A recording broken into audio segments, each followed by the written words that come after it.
Alright, how's it going, everybody? Asian Guy, I'm here to bring you another valuable One Piece review. We're bringing here the most top tier content we can. The best in the world, the biggest, the most bestest. The only One Piece reviewer that actually shows the manga, for what it is. We're not afraid of any copyrights around here, okay? Because if it happens, we will re-edit the video. Alright, without further ado, let's jump into it with all you guys are all happy and hoping to watch and see. After our 2-week hiatus, Oda has finally blessed us with a little bit of story. And to say this is nothing but a beautiful first start to the Elbaph arc is a lie. As you can see, let me pop this up a little bit. Jumping into it, chapter 1131, titled Loki of the Realm of the Dead. Or, Loki, King of the Underworld. Some iterations are saying, so. Depends where you read it from.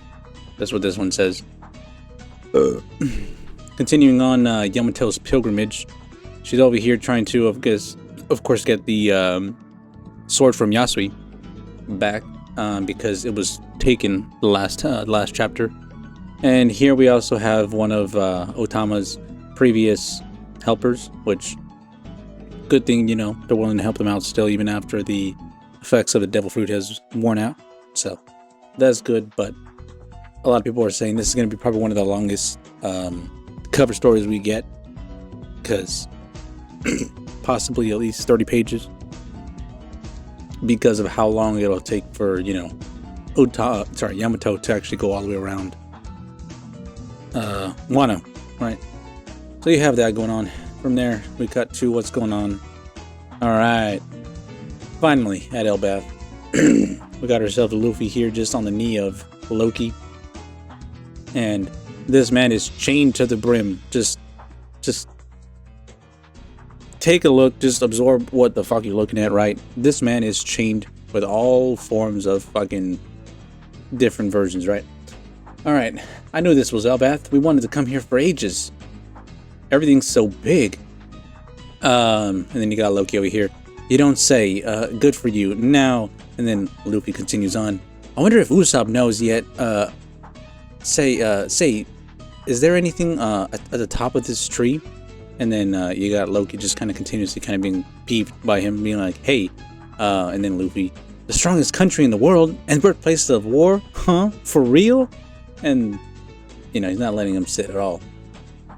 I saw a different translation that said, I wonder if Usopp noticed what was at the top of the tree. So that's why I'm just like, it's a little interesting, the different versions of what you get. So the rough translation to what the official translation is, I'm just saying there is probably most definitely something at the top of what we will soon define as Yggdrasil, right? What the original name is. And kind of reminds me of Skypiea with the Golden Bell, right? We had that at the peak of the sky. You had to go all the way on top of that giant beanstalk, basically. And then even higher than that, there was a golden bell that was sitting on top of it, right? Kind of getting the same kind of vibes when Luffy is wondering if Usopp can see what is at the top of the tree, possibly because, with Luffy having the voice of all things, he still doesn't really know it. He understands that he does hear it, but he doesn't really acknowledge it because of how kind of stupid he is.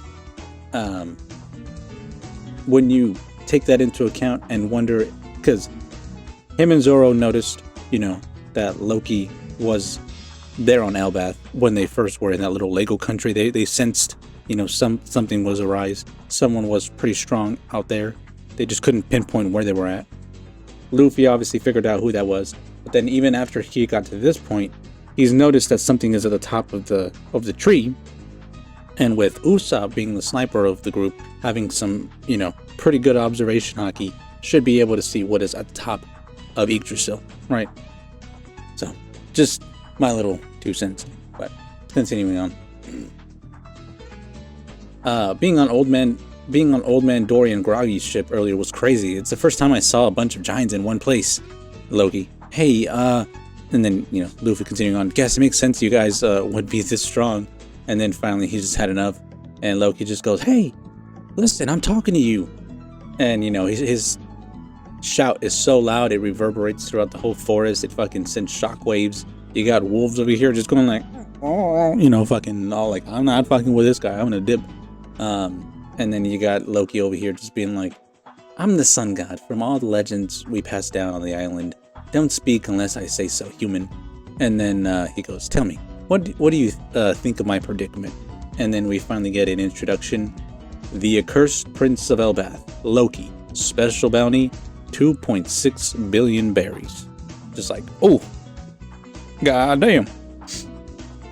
And then he just goes, it looks like you got caught. And Loki understandably goes, how shrewd of you. Their intent wasn't to merely catch me, though. They wanted to sweep me under the rug. I've been praying for release ever since. Can you believe it's been 6 years? And, he just goes on. Luffy goes, 6 years. And then Loki goes on, I'm the pride of Elbaph, immense strength. But these chains are made of sea stone. I can't unleash my power. And I'm bound here in Warland to the treasure tree, Adam. And, he goes on to mispronounce Luffy's name. So I have a proposal for you, Loppy. It's Luffy. You want to make a deal, Luffy? And, of course, Loki trying to do his best to be a trickster. You're a pirate, right? I don't want you to undo my chains by dawn. I want you to undo my chains by dawn. In return, I'll wipe out any pirate crew you want. I'll make sure not to leave a trace. Sounds good, right? The key is somewhere in the village. I can't force you myself, but, and then Luffy's just over here like, no. And then, out there in the forest, I almost forgot to say, says Loki, this is the realm of the dead. You see, the lowest layer of Elbaph. It's a place no one dares to approach. Criminals and the condemned are dropped down here. It's a prison and an execution ground. And as he goes on, there's some giant Yeti gorilla. No, actually, that is a gorilla. I just realized it now. You got Loki basically giving like a little exposition. If you dig up the snow around here, you'll find the bones of countless humans and giants. Hold up. Boom, boom. Wait, is that it? Got it. Oh, shoot. There we go. Make that a little bigger. Couldn't see. These things have lived on the mountains for thousands of years. In our legends, they can't. They also call these the first world. As he says, and this world of the dead belongs to the sun. You foolish human. I don't know what brought you here to this forsaken mountain, but you should watch your step around these beasts. They come often here to see their master. It's because I befriended them ever since I was a kid. And you just got Luffy over here like, wow, this sure is nostalgic. And then Loki's just not even really paying attention to what he's saying. Now, if you cross me, these guys won't take that lightly. And then again, we'll see here. Loki's over here not really paying much attention to the fucking Luffy. But he goes on. The same fate is in store for you as these puny humans who dare to defy Elbaph. You're the only salvation from your only salvation from being devoured is to dress yourself in the pattered, smelling clothes, to live and serve as a walking corpse. And then you got these other people here around that basically have like plague doctor outfits on. Master, what? That's a little harsh. Who is this guy? Is it okay if we let him? Go ahead and tore him down a bit. Does he have anything good on him? And then whatchamacallit? Zoom in. Also, we apologize for fainting earlier. None of us expected him to show up. That red-haired Emperor Shanks. And he goes, huh? Did you say? And then he goes, what? We see that Luffy over here is, befriended the fucking giant animals. And they're all just like, oh. And Luffy's just like, Shanks? And Loki's like, yes, but this can't be. And then you got the basically like little servants, the followers of Loki, in disbelief that, you know, how can he have tamed these mountain beasts? And then Loki's even like, what the fuck? What? Who the hell is this little guy? Yeah, and then Luffy comes forward. Shanks came here? You know him? And immediately Loki's just kind of conniving right there with his smile. He's just like, did he come? We're talking about that coward of a pirate, right? And then immediately Luffy gets pissed. He goes 0 to 100 and he goes gear 4th and is about to smack the fuck out of Loki here. And if not for like a quick dodge of his head, bro would have had, he would have had so much coming to him, especially since he is locked up with Sea Prism Stone, as we will soon come to find out. Yeah, bro just barely dodged the gear 4th fucking Luffy. Ooh. And then even his servants are just like, Lord Loki. And then Loki's over here like, hey, wait, hold your horses. I was just kidding. And then Luffy's like, huh?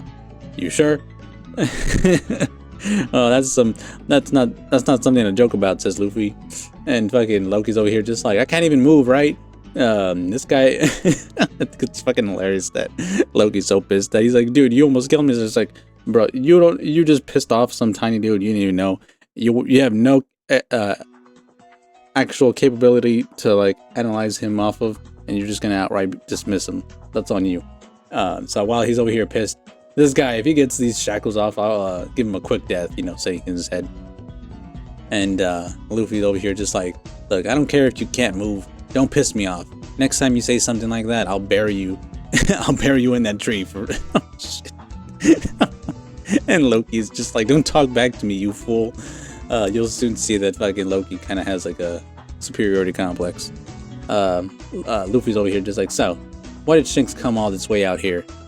No way he was running an errand. Is he still in Elbaph?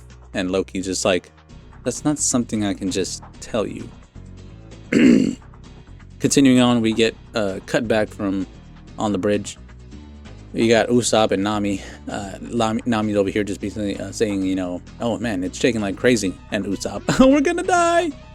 And he sees something off in the distance. No way! And then Chopper's over here like, does that mean something's coming? I don't know who it is. And then sure enough, it's Road, who we all, you know, saw pretending to be whatchamacallit, the sun god. He's running down the fucking bridge fast as fuck, and I mean, we all know why. If you've seen the other videos, you know what the fuck this pervert fucking did. Future me, cut that. All right, continuing on. It looks like he was struck by lightning, and yeah, it's got to be that sun god the sun. God damn it, I can't speak. Anyways, yeah, I knew it. That's what Nami says. And as we're moving forward, we see Berg and my god, I forgot the fuck, you know, whatever, the two other people that are from Hiraden's crew. You got the crew basically shouting, looks like that woman and the big guy are chasing after him. They've got the Sunny too. And then Zoro's just like, the Sunny? This is unreal. And then Usopp, I guess I've got no choice. Oh, sorry, this is Zoro. I guess I've got no choice but to cut him down, huh? And then Usopp's just like, hold up. And then they might know the master. We have to think this through. Which, look, our goal isn't that much further. And this part, I'm kind of a little bit lost. I believe this is supposed to be these guys that are fucking talking, but I guess we'll have more clarification next week. As we continue on, we see the crew fucking running amok. We just got to book it full speed ahead. I bet there's a village or something up here, huh? If they catch us, it's all over. And then we cut to our boy Hiraden. This man is a nut job, but we kind of get a little full explanation of his side. So, Warlord, Realm of the Dead, or, you know, Realm of the Underworld. He goes on. All right, I caught a moose. Glad we made it in time. He's just shouting all happy. You can't find these things in the upper forest. Their meat is to die for. I'm sure it'll please the Straw Hats. And then you got his shipwright just right next to him.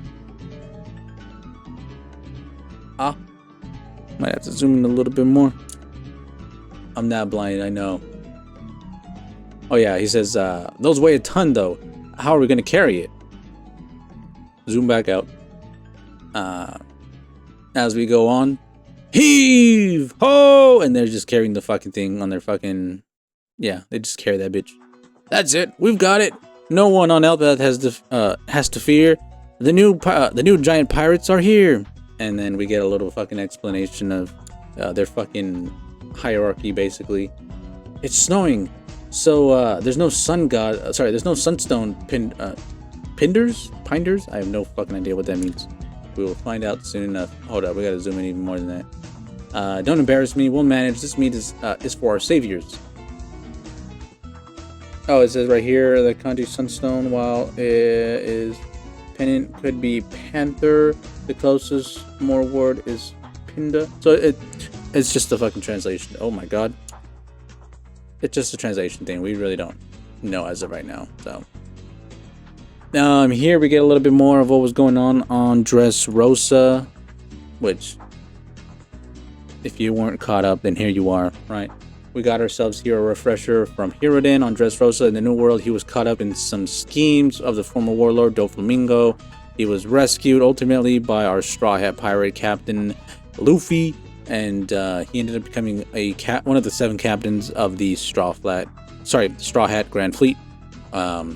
His crew consists of, oh, here it is, Goldberg, Gerd. So Goldberg is the cook, Gerd is the ship doctor, the shipwright is Stanson, Roto, the fucking pervert, is the fucking navigator, and then here you go, the upstarts of the generation after Dory and Groggy. Their crew is made up of these guys. Boom. So not too bad, you know. But as we continue on, my god, I'm gonna have to speed the fuck out of this video. We're already almost at 20 minutes. Keep it going. So we got ourselves here, almost the end. The seas around Elbaph. We got ourselves Brooke cutting Robin's hair. I have no experience cutting women's hair. I was nervous, and then my chest was beating like a drum, even though I don't have a heart. Yo ho! And then we got ourselves fucking Lilith over here making fun of Brooke. You don't have a heart. That goes against science. And then Brooke over here, skull joke. And then we have Bonnie, which still is a child, thank God. She's just like, it's super cute, Robin. And then Frankie is over here just like, oh, that look really takes me back. And Jinbei's like, it really suits her. Good job, Brooke. And then we get a look, and we get a nice pre-time skip haircut fucking Robin. Good job, Oda. That's good hairstyle. And then even Robin just like, it's perfect. Thanks, Brooke. And then, Brooke's just like, yo ho ho, you're welcome. And as we get to see everybody else, Dory and Groggy, my god, yeah, the other fucking giants from Enel's lobby, bed. So you got them saying, I see your hair. It was like that back when we first met, Saul. I'm sure he'll recognize you. It'll be thrilled. I'm sure he'll recognize it and be thrilled. Oh man, reunions always make me cry, says Frankie. And then this other guy, it's just like, you had that style too when we met. You had that style when we met us too, Robin. And even, Her's just kind of content, like, yes. And as we get a little bit more explanation of what's going on, land ho, the fog is clear and it's smooth sailing. It's huge. Even the island is a giant. Let's dock and have ourselves a good drink. Woo! And as we see at the end, Elbaph. This is bad. This part, I'm having a hard time. Oh, sorry. Yeah, this is bad. It's Mr. Saul. He's fallen and he can't get up. Oh, well, something has happened to Saul. Not gonna lie, that kind of ends like a life alert ad, but I don't think they have life alert for giants. A little bit impractical. Anyways, so that ends the chapter. Beautiful as it may be, Saul has fallen and he cannot get up. I don't think it's old age. He's definitely younger than Dory and Groggy. Did a celestial holy knight come through and like cut up his heels or something? I don't know. Something bad, something smelly is afoot. Let me tell you, I think it has to do with something that is on top of that tree. Not only did we get a name drop, though, of the treasure tree Adam being Yggdrasil, but we also got ourselves a little bit more information on how Loki may have started his grudge 6 years ago. We have ourselves a fact that Charlotte Linlin, who got proposed by Loki, right, said no. And then after she said no, right, before the present time when the Straw Hats and all them found them 5 years ago, she was stuck in that whole thing with Thriller Bark. She lost her shadow, right? Was looking for it for 3 years, and then all that stuff happened where the Straw Hats found them, saved them, and then 2 years later, boom, we get caught up to where we're at now. It adds up. It makes sense. Could it all be because of a relationship? Loki was just like, I got rejected by a woman. I'm gonna kill all humans. Maybe it's that simple, maybe it's not. The other thing to take note here, and again, I'll point out, is that Luffy saw something at the top that that Usopp should be able to see in some of the translations, right? So I think there's something at the top of the tree, kind of like the golden bells, right? And then something else that we got going on here is the superiority complex that Loki definitely has, and the fact that his chains are Sea Prism Stone, and also how, well, for one, that's some pretty big Sea Prism chains, right? There's no way that the Marines would definitely be able to hold them in any other kind of like facility, like Impel Down. They had San Juan Wolf, but even that big motherfucker was probably too much of a handful. This guy is worse than that motherfucker. So, but let me know down in the comments below. Again, we get another beautiful shot of Elbaph with that giant fucking sword sticking out, and the castle and the rainbow on that middle ground, which is more than likely Midgard. Yeah, it's gonna be wild, right? I'm sure a lot of people are also probably happy that Luffy has yet to free Loki, which some people were definitely thinking about. I know I was too, but I'm glad he didn't. Keeps it a little bit fresh that, Luffy's kind of having a little bit of a temperament, being like, I don't think I'm gonna do that. No, not today.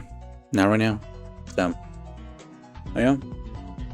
With that being said, let me know down in the comments below what y'all thought of this chapter.